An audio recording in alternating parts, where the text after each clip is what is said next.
Hi everyone, welcome to SR Academy. 10th standard half yearly exam இன்னும் சில நாட்கள் மட்டுமே இருக்குது. உங்களுக்கு ஒரு ரொம்ப முக்கியமான கொஷின் பேப்பர் இந்த வீடியோவில் கொண்டு வந்திருக்கேன். இது என்ன சார் அப்படின்னா, இது 2024 ஒரு மாவட்டத்தில் நடைபெற்ற original question paper 10th standard English. Sir half yearly exam எதிர்கொள்வது எப்படி அப்படின்றீங்களா? ஃபஸ்ட்டு லெசன்லேருந்து கடைசி லெசன் வரைக்கும் உங்களுக்கு சிலபஸ்ன்றதை ஞாபகம் வச்சுக்கோங்க. நீங்கள் எல்லா பாடத்தையும் படிக்க வேண்டும்.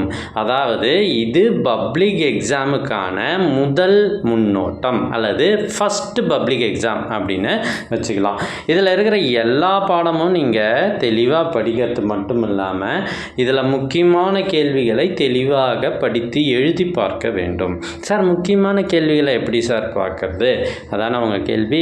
முக்கியமான கேள்விகள் எனப்படுபவை இதுக்கு முன்னாடி என்னெல்லாம் கொஷின்ஸில் வந்திருக்கு, கொஷின் பேப்பரில் எந்த கேள்வியெல்லாம் வந்திருக்கு, எந்த மாடல் வந்திருக்கு, கிராமரில் எத்தனை கேள்விகள் இருக்குது, ப்ரோஸில் எத்தனை இருக்குது, போயமில் எத்தனை இருக்குது, எதில் அதிக மார்க் இருக்குது அப்படின்றதெல்லாம் தெரிஞ்சு வச்சு படிச்சிங்கன்னா தான் நீங்கள் மார்க் எடுப்பது சுலபமாக இருக்கும். வெறுமனே புத்தகத்தையே திருப்பி படிக்கிறதால நாம் மார்க் அதிகமாக வாங்க முடியாது. சார் அப்போ வேறு என்ன பண்ணலாம் அப்படின்னா, வேறு சோர்ஸ் ஆஃப் நாலேஜ் அப்படின்னு சொல்லுவாங்க. வேறு இடத்திலிருந்து நாம் அறிவை பெற வேண்டும். அது என்ன சார்னால், நம்ம இப்போ கொஷின் பேப்பர்ஸ்லாம் நிறைய பார்க்கறது மூலமாக எந்த கேள்வி கேட்குறாங்க, ஃபார் எக்ஸாம்பிள் இந்த ரோட் மேப்பு அப்படின்றது எப்படியெல்லாம் கேட்டிருக்காங்க அப்படின்றதெல்லாம் நம்ம தெரிஞ்சிக்க முடியும். ஸோ இது மாதிரி மல்டிபிள் சோர்ஸ் ஆஃப் நாலேஜ் நமக்கு கிடைச்சதுன்னா நாம் கட்டாயம் ஈஸியாகவே மார்க்கு எடுத்துடலாம். உங்கள் எல்லாருக்கும் இந்த நேரத்தில் ஒரு தகவல் தெரிவிச்சுக்கிறேன். என்னென்னா, எங்ககிட்ட இதுக்கு முன்னாடி 10 பப்ளிக் எக்ஸாம் நடந்திருக்கு. ஸோ 10th ஸ்டாண்டர்டுக்கு இந்த நியூ சிலபஸில் எத்தனை எக்ஸாம் நடந்திருக்கு? 10 பப்ளிக் எக்ஸாம் நடந்திருக்கு. இந்த 10 பப்ளிக் எக்ஸாம் கொஷின் பேப்பரும் ஆன்சரோட எங்ககிட்ட புக்காகவே இருக்குது. தமிழுக்கு ஒரு புக்கு, இங்கிலீஷ்க்கு ஒரு புக்கு, மேத்ஸுக்கு ஒரு புக்கு, சயின்ஸ் அண்ட் சோஷியல் ஒவ்வொன்றும் தனித்தனி புத்தகமாக இருக்கிறது. இந்த புத்தகம் நீங்கள் வாங்க வேண்டுமா? அதுக்கு நீங்கள் செய்ய வேண்டியது, ஸ்க்ரீனில் தெரியல இந்த நம்பரை காண்டாக்ட் பண்ணுங்கள். உங்களுக்கு புத்தகத்தை பெறுவதற்கான வழிமுறை தெரிவிக்கப்படும். சார் பப்ளிக் எக்ஸாம் இதுக்கு முன்னாடி 10 நடந்திருக்கா? மொத்தமே 5 வருஷம் தானே இந்த புக்கு ஆகுது அப்படின்னு நிறைய பேர் கேட்குறீங்க.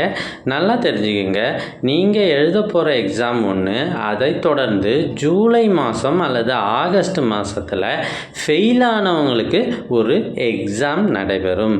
அந்த எக்ஸாமையும் நீங்கள் சேர்த்து பார்த்தீங்கன்னா இதுவரை மொத்தமாக 10 பப்ளிக் எக்ஸாம்ஸ் நடைபெற்றுள்ளது.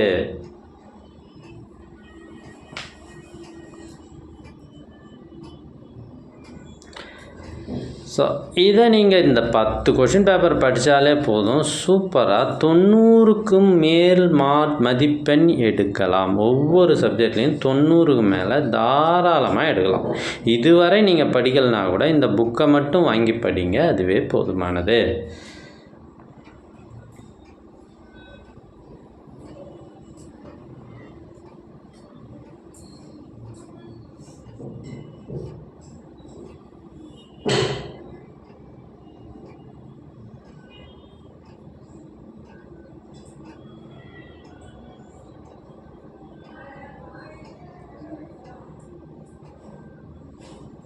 தொடர்ந்து இது போன்ற வீடியோக்களை பெறுவதற்கு மறக்காமல் நம்ம சேனலை சப்ஸ்கிரைப் பண்ணுங்கள். தேங்க்யூ ஃபார் வாட்சிங்.